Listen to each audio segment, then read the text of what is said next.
চাঁদাবাজিরা তো অনেক দিন ধরে ছিল। চাঁদাবাজি কিন্তু আমাদের এখানে একটা জিনিস, যখন একটা অন্যায়, একটা খারাপ কাজ যখন দীর্ঘদিন ধরে ধারাবাহিকভাবে প্রায় 15 বছর চলে, তখন কিন্তু ওইটা অনেক সময় নিয়মের মতো হয়ে যায়। মানুষ মনে করে এটি স্বাভাবিক। তো হঠাৎ করে এই চাঁদাবাজিটা যারা করতো তারা হঠাৎ করে নাই হয়ে গেছে। তো ওখানে একটা চেয়ার খালি বসে মানে পড়ে আছে, ওই চেয়ারে যে আগে বসতে পারবে সেই টাকাগুলি পাবে। সিস্টেম কিন্তু এইটাই। এখন ওই চেয়ারে কে বসবে?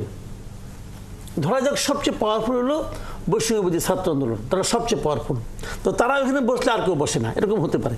এখন তারা যে বসবে তাদের তো যতগুলি চেয়ার অতগুলি লোকই নেই, মানে চাঁদাবাজি অত লোক নেই, অথবা তারা অতটা বিস্তৃত না, একদম গ্রাম পর্যায়ে নাই, অথবা থাকলেও তারা স্টুডেন্ট, তাদের ওই মতলব নাই, চিন্তা নাই, হয়তো উপলব্ধিও নেই, বুঝেও না যে নিজে কী করতে হবে।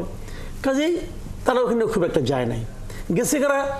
যারা আগে চাঁদাবাজিতে অভ্যস্ত, যারা জানে বসলে বলে কেমন চাঁদাটা আদায় করতে হয়।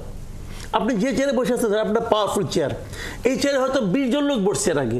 20 জন কিন্তু একরকম না, 20 জন 20 রকম ধান্দা নিয়ে আসে। কিন্তু কাজে চাঁদাবাজি যে করা যায় এটা অনেকে জানে না।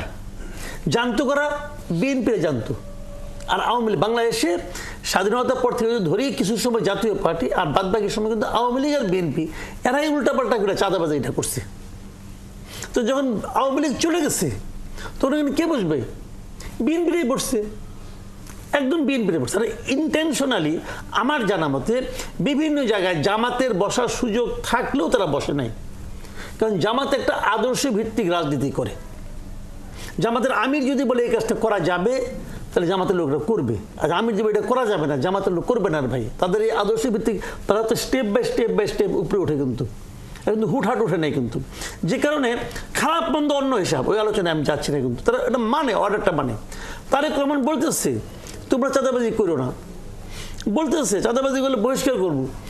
একজন লোক ভাবতেছে আমি তো শুরু করি, এর মধ্যে আমি 20-30 লাখ টাকা কামাই নেব, তারপরে যে তারেক রহমান আমাকে বহিষ্কার করে, বহিষ্কার হমু, কদিন পরে আবার ফিরে আসুম, দল তোমাকে ফেরত নেবেই। ফেরত তো নেয়, আওয়ামী লীগও নেয়, বিএনপিও নেয়, ফেরত নেয়। আওয়ামী লীগও বলছিল না জীবনে আর ফেরত দেবো না, ওই জীবন ছিল মাত্র 11 মাস। এই যে গাজীপুরের মেয়র ছিল জাহাঙ্গীর আলম, বলছিল আজীবনের জন্য বহিষ্কার, 11 মাস পরে তারা ফেরত নিচ্ছে। তো ওদের আজীবন মানে 11 মাস। তো এরা কিন্তু এটা জানে যে কদিন পরে যখন দেখা যাবে যে আমি না থাকলে ইলেকশনে ফেল করবে, তখন আমার নিবে। তো আমি যদি 50 লাখ টাকা 15 দিনে কামাই করতে পারি, খারাপ কি? তো চাঁদাবাজির অভিযোগ বিএনপি বৃদ্ধি আসবে। এই জিনিসটাকে বিএনপি যে প্রক্রিয়ায় বন্ধ করার চেষ্টা করতেছে, এটা একটা মানে খুবই ছেলে মানুষের প্রক্রিয়া। তাদের কি করার আছে? তারা তো বহিষ্কার করছে, শোকজ করছে, এই যে সমস্যাটা। কি করার আছে? বহিষ্কারটা এই প্রক্রিয়া করলে তো হবে না, সিস্টেমটা দিয়ে হবে না। আপনি তো বিএনপি বিট করেন ভাই অনেকদিন, আজকের দিন থেকে না। তো বিএনপির নেতাদের আদ্যপান্ত আপনি চিনেন, জানেন না? বিএনপির মধ্যে গ্রুপ আছে কতগুলি বলেন তো আপনি?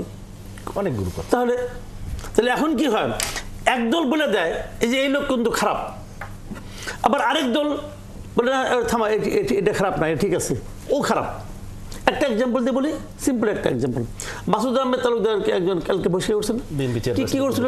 সাদেক এগ্রোর পক্ষে খারাইছে। বাংলাদেশের যতগুলি বড় বড় ব্যবসায়ী, যে 10টা ব্যবসায়ী নাম আমরা জানি, যে বিখ্যাত ব্যবসায়ী, এদের পক্ষে কোন মামলায় বিএনপির উকিল নাই বলেন তো আপনি আমার? এটা ভাই না আছে। তো ওদের বিরুদ্ধে অ্যাকশন না কেন? অ্যাকশন না এই কারণে যে সাদেক এগ্রোর পক্ষে দাঁড়াইয়া এই মাসুদ আহমেদ ওনার গডফাদার কম, ওনার ভাই কম।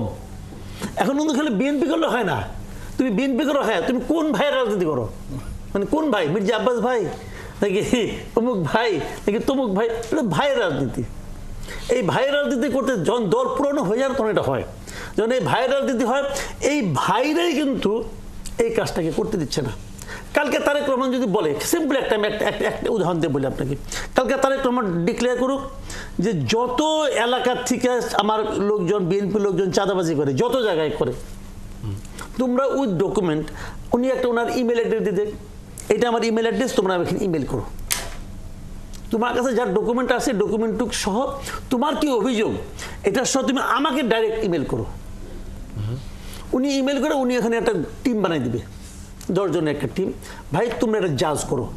কিন্তু এই 10 জন কিন্তু এই নেতারা না, প্রয়োজনীয় লোক ভাড়া করে নিয়ে আসবে। প্রফেশনাল লোককে নিয়ে তুমি জাজ করো কোনটা কোনটা তোমাকে সন্দেহজনক মনে হয়। ওইখান থেকে বৈশাখী সিগনেচার করবে যে এই বহিষ্কার। মানে দেখেন আপনি যদি এখানে ডিক্লেয়ার দেখেন আপনি 7 দিনের মধ্যে কমে কিনা। শাস্তি দেয়া বা